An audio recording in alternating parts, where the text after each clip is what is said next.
রব শব্দের অর্থ অনেকগুলা, তবে পবিত্র কোরআনুল কারীম রিসার্চ করে আমি সংক্ষিপ্ত আকারে রব শব্দের অর্থ 5টা বের করেছি। কয়টা?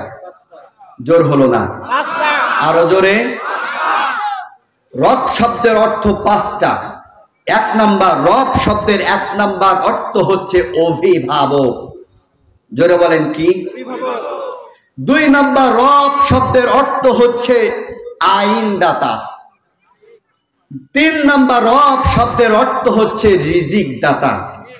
4 নাম্বার, রব শব্দের অর্থ হচ্ছে সৃষ্টিকর্তা। 5 নাম্বার, রব শব্দের অর্থ হচ্ছে মালিক। আবার বলছি, 1 নাম্বার বলেছি রব শব্দের অর্থ অভিভাবক, 2 নাম্বার বলেছি রব শব্দের অর্থ হচ্ছে আইনদাতা, 3 নাম্বার রব শব্দের অর্থ হচ্ছে সৃষ্টিকর্তা, 4 নাম্বার রব শব্দের অর্থ হচ্ছে রিজিক দাতা, 5 নাম্বার রব শব্দের অর্থ হচ্ছে মালিক।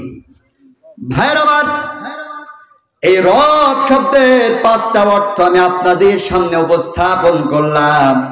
এবার এক একটা করে আমি আপনাদের সামনে ব্যাখ্যা করব। চলুন আমরা ব্যাখ্যার দিকে চলে যাই।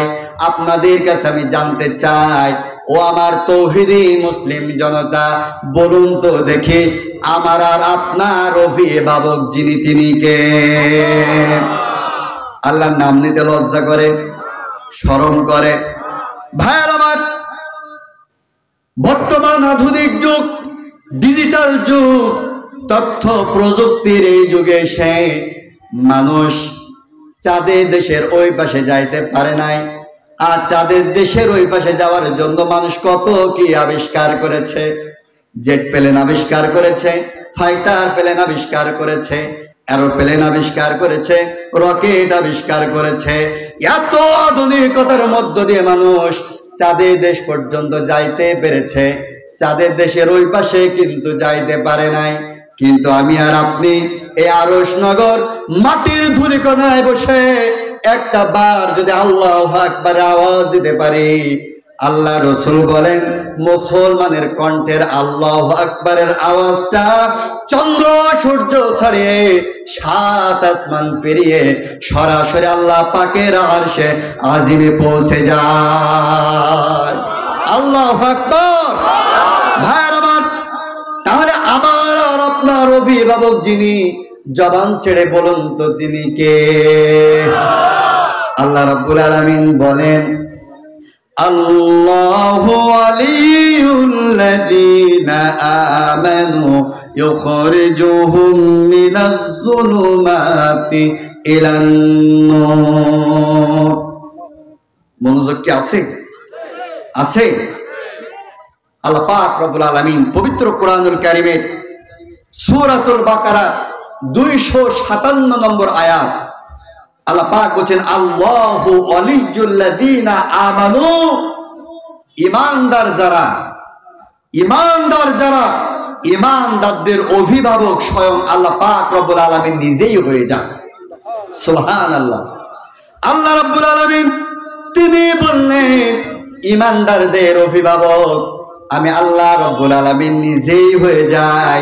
আর আমি যখন ঈমানদারদের অভিভাবক হয়ে যাই, ইউখরিজুহুম মিনাজ যুলুমাতি ইলান নূর। ঈমানদাররা আমি আল্লাহ রাব্বুল আলামিন নিজ দায়িত্বে ঈমানদারদেরকে অন্ধকারের মধ্য থেকে আলোর পথে নিয়ে আসি। সুবহানাল্লাহ। আল্লাহ পাক আমাদের অভিভাবক হয়ে গেলে সরাসরি আমরা যদি অন্ধকারের মধ্যে থাকি, অন্ধকারের মধ্য থেকে আল্লাহ তাআলা আমাদেরকে আলোর পথে নিয়ে আসে। আর আলোর পথ মানে ইসলামের পথ, কোরআনের পথ।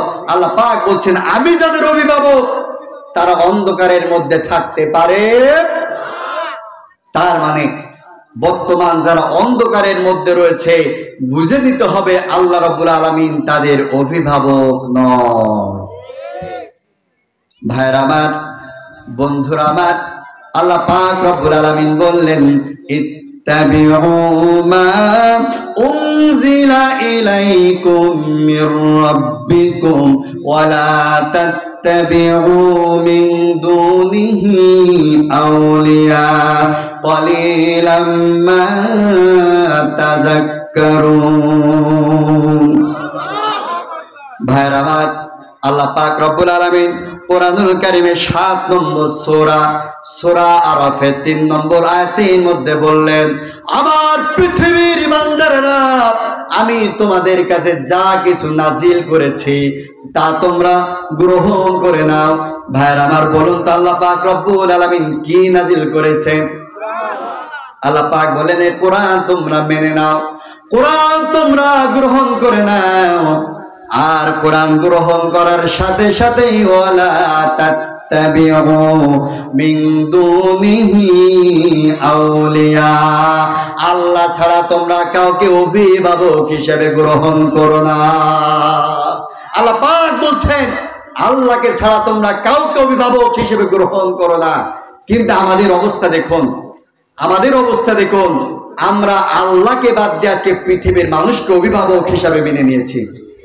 বলতে পারেন যে হুজুর, আমরা তো আল্লাহকে অভিভাবক মানি, তাহলে আপনি কেমনে বলছেন যে আমরা আল্লাহকে অভিভাবক মানি না?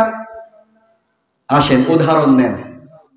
বর্তমানে আমরা আল্লাহকে বাদ দিয়ে একটা ওয়ার্ডের জন্য অভিভাবক হিসেবে বানাইছে একটা মেম্বার, আমাদের অভিভাবক। একটা ইউনিয়নের জন্য বানাইছি চেয়ারম্যান, আমাদের অভিভাবক। উপজেলা চেয়ারম্যান বানাইছি, আমাদের অভিভাবক। একটা উপজেলার জন্য বানাইছি এমপি, আমাদের অভিভাবক। কিন্তু যখন আমরা বিপদে পড়ে যাই, দৌড় মেরে চলে যাই মেম্বারের কাছে, ও মেম্বার, বিপদে পড়েছি, আমাকে বাঁচাও। বলুন তো দেখি, বাঁচানোর মালিক কে? আওয়াজ হয় নাই, বাঁচানোর মালিক কে? কিন্তু আমরা অভিভাবক হিসাবে মেম্বারের কাছে দৌড়ালাম। মেম্বারের কাছে যাওয়ার পর যদি কাজ না হয়, আমরা চলে যাই চেয়ারম্যানের কাছে, ও চেয়ারম্যান, আমারে বাঁচাও।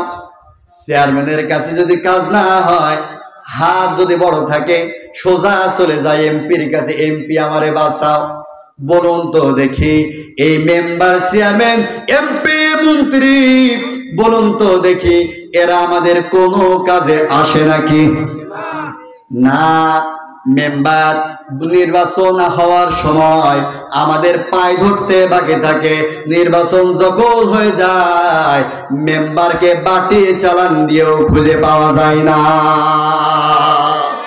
ঠিক কিনা?